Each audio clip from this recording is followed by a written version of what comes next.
Hey guys, it's Hawk here, back with another video, and this time it's on fan characters, and some tips I have, more like just my thoughts on it. Feel free to add, agree, disagree, or even request more to my ideas and videos. This is more on biographies, and not the actual design, and this is semi-scripted, so if I stumble over my words on my actual script, I apologize, and if I ramble unintentionally, I apologize as well. Let's get into this. Number 1. Being related to canon characters. Now, this might sound odd, but bear with me for a second. I think it's perfectly fine and done right if recognizing how these certain characters that your character is related to, how they would interact, and how your character would interact with that character. That sort of thing. And others. So, for example, I have a fan character for The Legend of Zelda. Her name is Gianna, and she is a Gerudo. As cringeworthy as it sounds, she's Ganondorf's kid. And here's how I think I made that work, and not make things too out of character.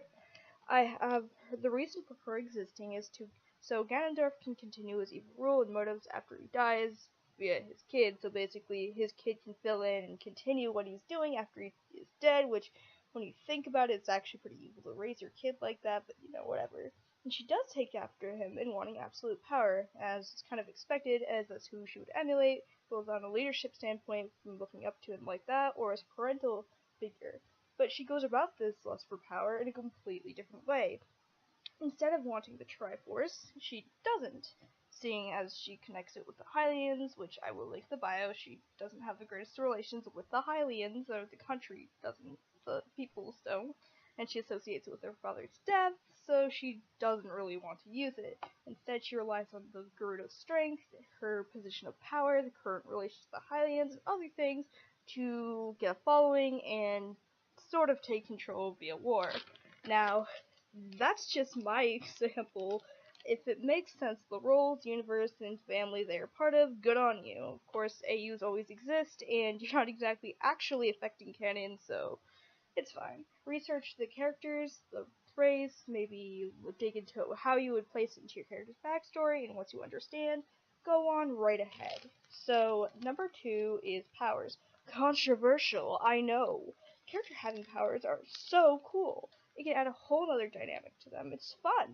However, try setting limits. For example, if your character has ice powers, and they live in the cold, try having it so they can't use it as often or too much, otherwise they have a much higher risk of having hypothermia, considering it's a cold place and they're using cold power, using energy, And if magic, or not even magic, if powers aren't the most common thing in that universe, it may not be the best idea to add it. However, if you do add it, try to have some sound reasoning. Was there something like a particle accelerator exploding and making them metahuman?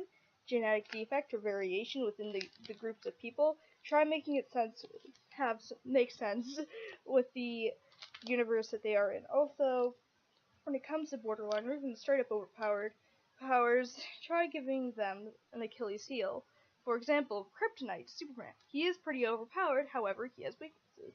Environmental things, anything that would affect your character. Even if they aren't overpowered, just give them an Achilles heel so that maybe is more relatable or understandable, even if it's not relatable.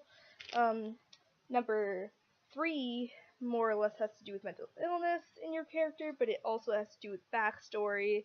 With backstory, I say it's fine to have something tragic, it's fine to be cheery, realistic, unrealistic. You do you. Do some research and have something that may have happened in real life as a inspiration to go off of. If it's not realistic, something that occurs in the media that you're basing it off of can also help. Also, as long as it's not a complete rip-off, like complete 100% rip-off, I think it's completely fine. With mental disorders, just research it. Happens to the best of us. For an example, I will use depression. Depression is definitely a controversial thing in characters, and here's something I will say. I think it's completely fine to have a happy, cheery character who doesn't show they should show some signs of depression, but generally doesn't, to have depression, or maybe they're not even in a sad situation to have depression, and here is why. So depression, it's caused by chemical imbalances in the brain, hormonal imbalances, of course, things like abuse, neglect, poverty, things like that can also be a huge defining thing when it comes to character having depression or a person having depression. However, that is not always the case. Like, for an example, postpartum depression.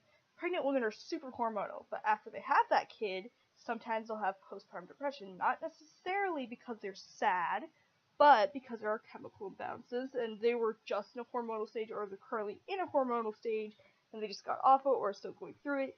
That's a thing. And with teenagers, that also makes sense, because with teenagers, depression is very common because they're super hormonal. There's so many ups and downs, imbalances everywhere, and even if they're the happiest, cheeriest person, even if they're rich as hell, it's understandable if they're a teenager if they were to have depression, because there are chemical imbalances going on within their body. That's just how things are. That's how things work.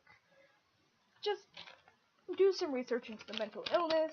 For example, if you're doing schizophrenia, it's more likely they'll have it if it's, say, genetics. And they'll generally, I mean, they can show it when they're younger, although it's extremely uncommon. Generally, they'll show it, say, late teens, early adult years. That's just how things are. So number 4, relationships. Now, I'm not going to touch on this too much, but I'll be more brief. Now, I get it. Two people being with each other is what is most well liked and accepted. But I think it can work having them be with more than one character. For example, are they into polygamy? That can be a thing. Or what if they're generally just a promiscuous person? That's also a thing. They might not necessarily be with them, but they might flirt with many characters, not necessarily sticking to one person. What if they are into the more adult side of things, say like a horror, like that sort of thing? Like, kinda, it makes sense why they might be being with other people and not just in one person.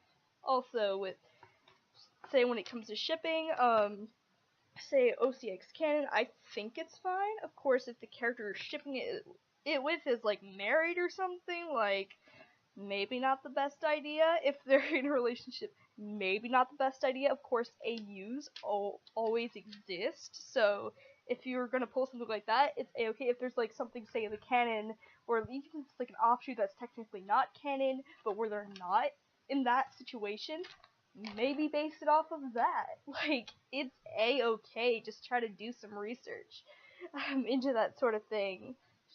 I don't mind. Canon, that's fine. Of course, I don't advise, say, for the character you're shipping, say your character is homosexual, and you're gonna ship them with, say, straight person of the opposite gender. That doesn't exactly make much sense, and you probably shouldn't do it. Of course, there are unfortunate situations where somebody who is homosexual might pass themselves off as another sexuality for acceptance. If you're doing that, just do some research and try not to be too sensitive about it, but it's whatever. I'm getting off this topic. So generally, for an overview, do research when it comes to making your fan character, or even characters in general. That will always help no matter what you do. Just see how these characters will interact with canon characters, non-canon characters, your own characters, whatever. But most of all, my advice is to have fun. It's not exactly like it's going to actually affect the canon. It's not like Sega's going to see your Sonic fan character and actually incorporate it into Sonic Boom. Like, no.